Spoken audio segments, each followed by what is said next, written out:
A crash so horrendous, I couldn't even do the zoom and slow-mo. You'll see why. Also, flipped over truck, cool unload, load updates and more on this episode of The Clutch Trucker Channel. Clutch Trucker, filmed before a live and furry studio audience. That is Rusty, the world-famous meatball dog. Hey YouTube, Clutch Trucker here. Thanks for tuning in to another edition of the Clutch Trucker Channel. Alright, on a hazmat load that I picked up in Ohio. And it's going to Minnesota. That's about all I can say. Minnesota's a big state. But of course got a major backup this morning in Chicago. Major backup.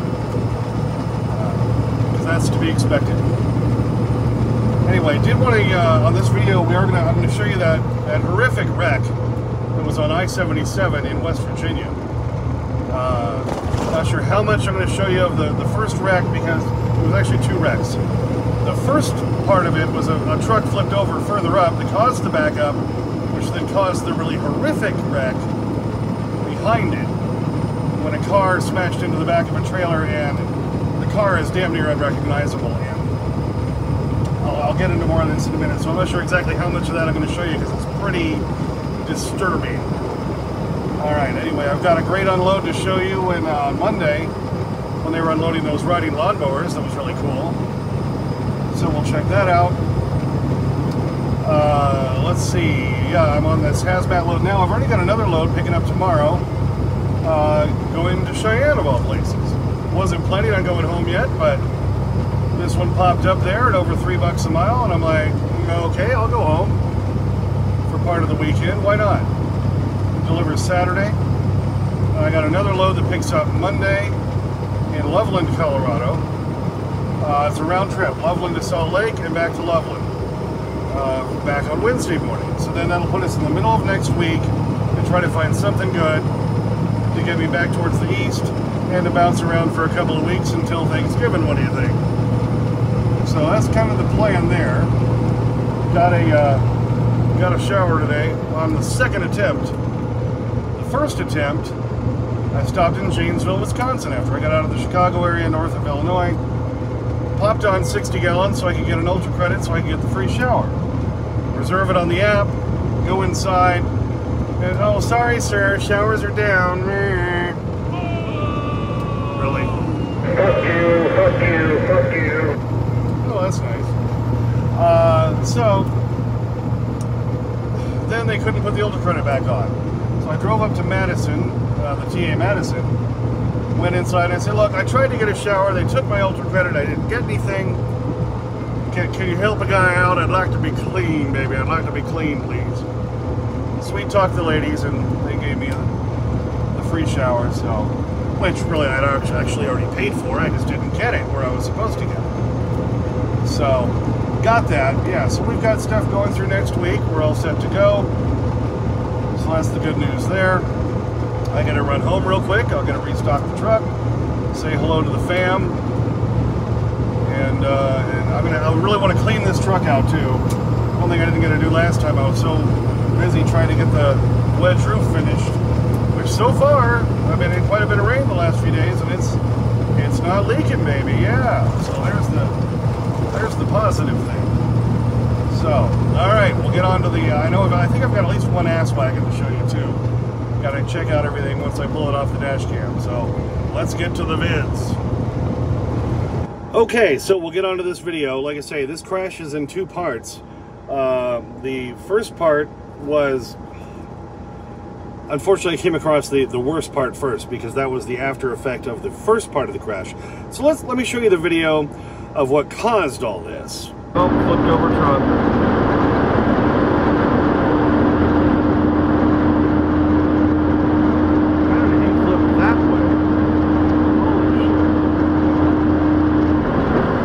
And now the Clutch Trucker zoom and slow-mo.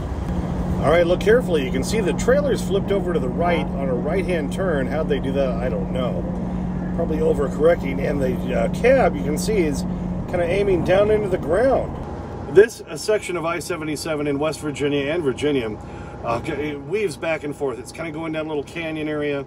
And in this section right here where this happened, the speed limit was 70, which is still too high. in my opinion, for most trucks. I usually have to go slower than that on a load, any load I'm carrying, especially like a load like I have now with a hazmat load. My God, because the load I'm on also requires a tanker endorsement because it's in big totes and sloshes, and so that'll pull you, and you know, so you got to go much slower. I mean, you got to drive for your load, and a lot of these guys are just driving as hard as they can, and like this guy, so that's why he flipped over. And then later on, a little bit ahead of that, it drops to 60 for all vehicles, almost all the way to Charleston, West Virginia, and again, in my opinion, 60 is even too fast for a lot of these curves, but this is why trucks are flipping over there all the time. Okay, so then because that happened and everything backed up, then there was the second accident, or I wouldn't call it an accident. Wyoming State Patrol, when my older son was taking his driver's license class and everything, he said, we don't call them accidents anymore because 90% of the time it's not an accident. It could have been prevented if people had been paying attention. And it looked like, unfortunately, a car was not paying attention, slammed into the back of a tractor trailer, and the car was just decimated. The entire right side was gone, the roof was gone. I could see the driver's seat was still there. I hope there were no passengers, my gosh. And this is where it gets gruesome. There was a body in there, and I can't say whether or not they were alive or not. The first responders were running over. One of them grabbed the head and was trying to hold it up, and I think they were trying to see for vitals.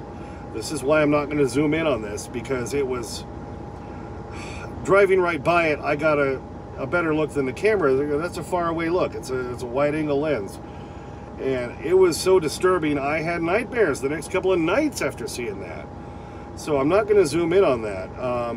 All I can figure is the traffic was all stopped in front of them. They probably didn't see that, smacked into the back of that tractor trailer and tore that car apart. And for all we know, there might have been another vehicle behind that car which sandwiched and accordioned it to make it even worse. So let's look at that. There's one pickup that's sitting right next to me. There's a pickup in front of him that needs to get in front of me, between me and the truck in front of me. And this guy, you know, is going to try to creep in. He's not going to wait his turn like he should. Wait, asshole. Fucking wait, man. Take your turn.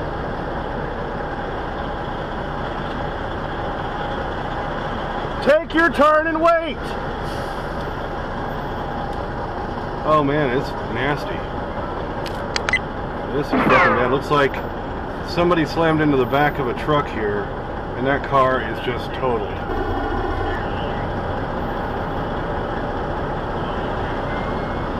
There's all sorts of debris all over the road. I mean, you can't even recognize that it's a car. Now, there's somebody trapped in the front seat. That's pretty disgusting. They may or may not be dead. Okay, so you can see why I'm not doing the zoom in slow-mo, for the sake of the people who might have died in that, and but wow, if that isn't a good lesson for you to pay attention while you're driving, you never know when traffic's going to come to a complete stop in front of you like that. And you know, the IIHSA, I think it's the International Institute for Highway Safety Administration, the one that do all the crash tests with the crash dummies. Do you realize they do all those tests at like 30 miles an hour? That's it. And you see those cars get completely accordioned. So imagine if you're going 60, 70 miles an hour and that happens. That's where you get these situations where the car is unrecognizable. So I hope you take this as a good lesson. Pay attention. Put the damn phone down. Watch what you're doing, because you never know.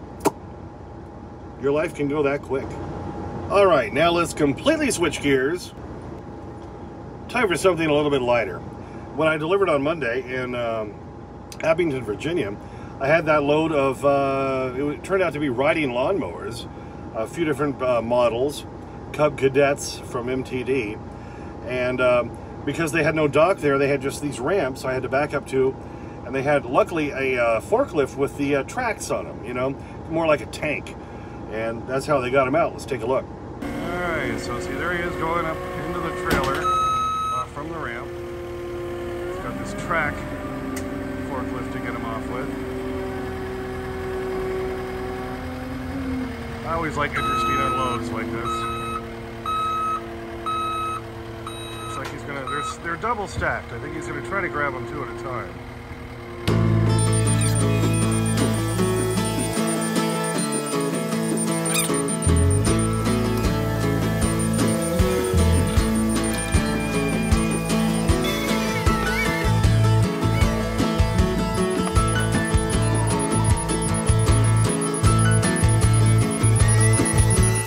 Looks like there's 4 more in there. So they're almost done unloading. So I thought that was pretty cool. And speaking of trucks getting mangled and all that, just on my way just before Chicago today, somewhere, I can't remember exactly where. Oh, it was on Highway 2 in Indiana. There's, no, it wasn't. It was on I-94 in Indiana. Just before the weigh station, there's a truck and trailer, and the trailer, the back of it's all messed up.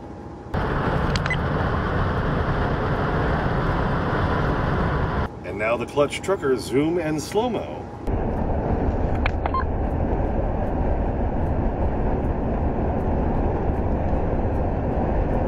My guess is that happened way before I got there early that morning, and they were still trying to clean it up and deal with all the mess. What do you think? Yeah, then the proverbial huge backup in Chicago, which always happens. You know, you have a major backup. And then, of course, I tried to get my shower in Janesville. That didn't work out. Went up to the TA in Madison, got one there, and so I came back out to the truck. This guy comes up, pulls up next to me, and he opens his door. He had a load of batteries in his car that I guess he was about to swap out his own batteries, which I almost did the other day, but I was willing to pay for it. And he opens up his door, and oh man, the mess. This guy parked next to me just opened his door. Look at the sty, the crap in that truck. As Ike on Bonehead Truckers likes to say, shame on the mess. Oh man, I would be so embarrassed for anyone to see my truck that messed up. Okay, and as I mentioned in my last video, I had picked up this microphone. I bought this Pixel lavalier mic from Amazon that I picked up in Youngstown at the Amazon lockers, along with, oh, I got a clock for my nightstand upstairs. Let me show you this. I got it so I can put it upstairs on my nightstand. There's the wall I'm going to mount it on because it's really thin, and there's the plug where you can see where I plugged it in because I hardwired everything up there. That just makes it feel so much more homey up there. I'm going to mount it on the wall because it's just got this little kickstand that keeps it from falling over, and of course every time I drive it falls over. I'm going to mount it up on the wall. I just like when I wake up, I want to be able to see what time it is and the date and day. Then that clock has both. So I thought that was pretty cool. Okay, but anyway, back to the mic. I got this lavalier mic. I tried it, you know, a brief test in my last video. I did test videos all while I was driving today in Wisconsin. And it picks up so much background noise, it's just not going to work. You would think all my years of radio, I was in radio for over 20 years, would have reminded me I need a cardioid mic. What's a cardioid mic, clutch trucker? Why, thank you for asking, Mr. Anonymous Driver. Cardioid mic means it's got a pickup pattern that goes straight ahead, pretty much. They're also called shotgun mics. And this is a 360-degree pickup pattern all the way around. Well, needless to say, no matter where I tried to put it, it was just picking up so much background noise in the truck that was not helping. I was trying to find something good to use while I'm going down the road, so you can just hear me better and not all the background noise. And I realized, oh yeah, I need a cardioid mic or a shotgun mic. So I'm going to keep this one. This is good. It'll work when I'm doing repairs, and I'm trying to show you repairs and stuff. I can clip it on me while I'm doing all that, and I'm crawling underneath the trailer, under the truck, so it'll be good for that. But, you know, you'd think all my radio days would have reminded me I need a cardioid mic. So I found one on Amazon tonight, and I ordered that. And yes, I checked out some reviews on Amazon, watched some videos. You know, I'm trying to get into the newer thing. Yes, if I'm looking at something, I go watch some video reviews on it. I've had plenty of video reviews on my channel about the Rexing Dashcam, the Garmin OTR 1000. I really want that 1010, but boy, 900 bucks. not willing to pay that. I'm trying to rack up my points with TA and Petro. Maybe one day I'll be able to get that. Anyway, so check that out. So that's going to be at my house on Saturday, and I deliver on Saturday. So hopefully we can get that to work. We'll test that out next week. What do you think? All right, well, thanks for tuning in for that one. Yeah, I'm tempted to put up a separate, but I can't get myself to do it, of the close-up where you see the person. It was just too horrendous. I tell you, I had nightmares about the damn thing. Anyway, thanks for tuning in. As always, he's yawning. He wants his bacon strip, though, right? We're going to get that in just a second.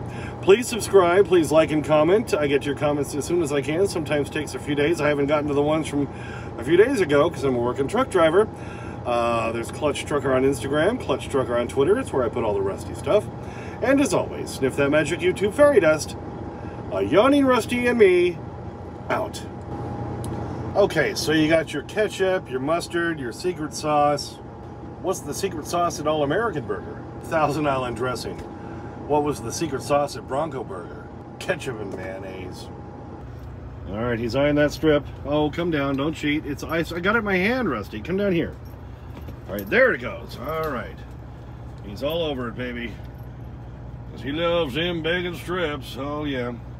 And thanks to Junior for sending us 2 bags of those. And Connie for sending us 1 bag of those. I tell you, loving them bacon strips, baby. Just loving them. Oh, and I never got to mention, you know, I did put in the purple seat cushion down here. The new one that Junior sent me, it's been doing great. You see now my Duluth Trading Company fire hose seat cover has now ripped, and I had to order a new one of those today. They went up in price, just like everything's gone up in price, right, Rusty? I tell you, they're gouging us everywhere they can. But Junior, thanks again for the purple seat cushion. I can really tell the difference between the old one and the new one. Been saving my butt.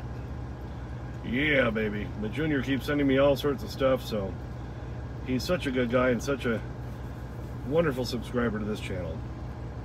And Rusty's appreciating that, right? Oh yeah, are y'all done? Think so. Let's have the happy dog look. Rusty! Yeah, don't lick your paws. Look up here. Rusty, come on. Hello? Rusty? Hey, buddy. Rusty, you got it, buddy. Come on. Look. Hello?